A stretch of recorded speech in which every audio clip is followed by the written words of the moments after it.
युद्ध युग कराल हो या शत्रु ही विशाल हो, बाल उसका ना बाका हो, जिसकी रक्षा करती महाकाल हो। वेशभूषा विचित्र है, इसका कोई धरा नहीं, उसके महादेव मित्र है। तो ये शब्द आता है संस्कृत में, समझ रहे हो। ये जो पक्षपात शब्द है और संस्कृत में आता है, उसका मीनिंग होता है पक्षपात करना, यानी भेदभाव करना। हिंदी में उसे भेदभाव भी कहते हैं। तो आज हम देखेंगे इस पक्षपात के कई रूप है और कई मीनिंग में और एग्जांपल भी बताएंगे आपको। जैसे कोई आपके साथ पक्षपात करता है, तो भेदभाव करता है, तो उसे भी हम पक्षपात कहते हैं। जैसे कि मान लो हमारे राष्ट्र देश में जो चलता है पक्षपात बहुत सारा, राष्ट्र की बात नहीं होती है, यहाँ देश की अगर बात करेंगे तो ना, हमारे घर में भी ऐसा पक्षपात होता है, कई बार हम देखे भी हैं। बड़े पापा छोटे पापा होते हैं ना, वो भी पक्षपात करते हैं हमारे बीच में। भाई भाई के साथ पक्षपात होता है, कभी कभी कभी बहन बहन के साथ पक्षपात होता है। ऐसा कोई दिक्कत नहीं है, पक्षपात करना एक गलत काम है, लेकिन पक्षपात का अर्थ ये नहीं है कि हम किसी के साथ भी पक्षपात करें। What is meaning as of पक्षपात, meaning as what is this meaning.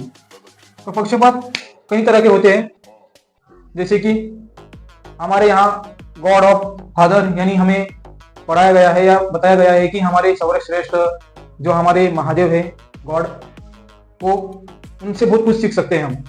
मेरा कहना यह है कि महादेव जी की अगर तस्वीर भी देखेंगे ना हम, तो उनके रूप को देखेंगे तो हमें बहुत तरह से बहुत कुछ सीखने को मिलेगा हमें। जैसे कि हम आपको बताने वाले, एक अगर महादेव की तस्वीर देखेंगे हम, तो महादेव जी की तस्वीर में हमें बहुत कुछ सीखने को मिलेगा। जैसे कि देख लो ऊपर, जैसी जटाओं में उनके गंगा रहती है, माता गंगा जी रहती है, उसमें देख लो ऊपर गंगा जी रहती है हमारे माता।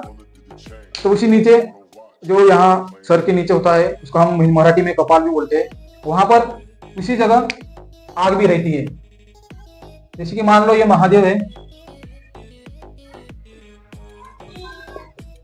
महादेव का तस्वीर तो नहीं है मेरे पास, अभी यहाँ नहीं है अवेलेबल, आप देख सकते हो। तो इस जगह अगर महादेव को पहचाना जाएगा, तो यहाँ पर जो है गंगा नदी है, समझ रहे हो, माता गंगा जी है। और वहां नीचे देखेंगे तो आग भी है, साथ ही में आग भी है, और उसमें साथ जो गणेश जी रहते हैं उनका मूषक भी है। और थोड़ा गले में तक जाएंगे तो उनके नीचे क्या है, सांप भी है, समझ रहे हो। और सांप और चूहा गणेश जी का वाहन है, समझ रहे हो। उनके बीच कभी भी कुछ नहीं भेदभाव करते, क्योंकि वो पक्षपात नहीं करते। काफी सारे भगवान है, महादेव एक ऐसे देव है जिनके कोई कुछ अलग ही प्रकार को उससे पूजा जाता है। कोई उनको भस्मधारी से पूजा जाता है, भस्मधारी यानी भस्म से जो होती है हमारी शमशान की, उसमें से ही पूजा जाता है। महादेव ऐसे भगवान है जिनको हर एक देवी देवता भी नहीं, पूरे देव दानव मानव जितने भी प्राणी है हमारे पृथ्वी के, सभी लोग पूजे जाते हैं महादेव को। कुछ तो खास है ना, बहुत कुछ। फिर भी वो कहते हैं कि मैं ही सर्वश्रेष्ठ नहीं हूं। हमारे यहाँ त्रिलोक, ज्यादातर त्रिलोक की बात आती है, तो महादेव जी का बात सबसे ऊपर आता है। क्योंकि जब सृष्टि बन रही थी उस टाइम का बात कुछ है कि जब ब्रह्मांड कुछ बना ही नहीं था, तो करोड़ों मतलब सालों से, हजारों सालों से यहाँ वहां भटकते, मतलब उनके जो त्रिलोक के एक पत्थर आया था, ऐसा सुना है मैंने। और हमारे शिवपुराण के अनुसार कहते हैं जब उस टाइम ब्रह्मांड बन रहा था, उस टाइम एक पत्थर आया था, और पत्थर का आकार कुछ गोल था ऐसा। जैसे कि यहाँ पर देखा जाएगा तो एकदम गोल आकार का एक पत्थर आया था उस टाइम एक गोल आकार का पत्थर आया था ऐसा। ये मुझे बनाना नहीं आ रहा है पहले भी, लेकिन देखो इसमें ना एक ऐसा पत्थर आया था, ऐसा सुना है मैंने, मतलब इस प्रकार का शिवलिंग जैसा बोलते हैं हम ना, उस प्रकार का पत्थर आया था। उस टाइम उनका कोई अंत नहीं था। अंत देखो, अंत का बोले तो उनका कोई, उनको बोलते हैं ना आदि ना अंत है उनका। तो उस टाइम विष्णु जी और ब्रह्मा जी, ये विष्णु जी और ये ब्रह्मा जी, ये दोनों क्या करते थे, शिवपुराण के अनुसार बहुत दिनों से यहाँ वहां भटक रहे थे। यहाँ से देखो, यहाँ से देखो, यहाँ से। फिर उन्होंने कहा, अंदर से कुछ आवाज आई थी, ऐसा सुना है मैंने। उन्हें महादेव ने कहा कि उस टाइम जो भी हमारा अंत निकलेगा, यानी यहाँ हमें ये देखो, महादेव है। उस टाइम पृथ्वी जब बन रही थी उस टाइम महादेव का एक शिवलिंग आया था, ऐसा सुना है मैंने। शिवलिंग बोलते हैं उसे, देखिए एक पत्थर के रूप में उसे पूजा भी जाता है। तो उस टाइम जब ब्रह्मा जी यहाँ से यहाँ तक पूरी तरह से घूमकर बताया जाता है कि ब्रह्मा जी ने एक केतकी का एक पेड़ लाया था, मतलब झाड़ लाया था कुछ फूल कुछ, और वहां से उन्होंने बताया था कि ये महादेव का मतलब ये है स्वरूप है। तो वो महादेव उस टाइम बोले कि नहीं ये गलत है। फिर विष्णु जी की बात रहती है, तो विष्णु जी कहते हैं कि यहाँ से यहाँ तक देखा मैंने, महादेव का कोई अंत नहीं है। इसलिए तो कहा जाता है विष्णु जी को ज्ञान के देवता कहा भी जाता है। जो हमारे यहाँ ज्ञान भी आता है, जो भी हम बात करते हैं सभी जो, वो सब महादेव जी के बारे में और विष्णु जी के बारे में तो भगवान जी के बारे में ही आता है। इसलिए हमारा 5 तत्वों से बना है। 5 तत्वों के बारे में अगर पूछे जाएंगे तो जल, नमीन, वायु, अग्नि, सब कुछ आगे वीडियो में हम बात करेंगे इनके ऊपर।